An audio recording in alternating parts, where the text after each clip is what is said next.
31 ദിവസങ്ങളിലുള്ള മാസങ്ങളിലെ 1, 2, 3 തീയതികളിൽ വരുന്ന ദിവസങ്ങൾ 5 എണ്ണം വീതവും ബാക്കിയുള്ളവ 4 എണ്ണം വീതമായിരിക്കും ഉണ്ടാവുക.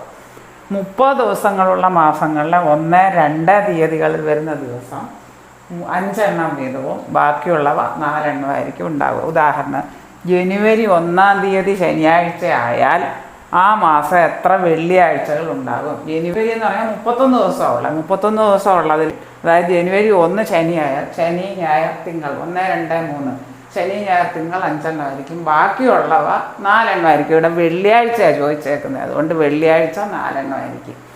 31 ദിവസങ്ങളുള്ള മാസങ്ങളിലെ 1, 2, 3 തീയതികളിൽ വരുന്ന ദിവസങ്ങൾ 5 എണ്ണം വീതവും ബാക്കിയുള്ളവ 4 എണ്ണം.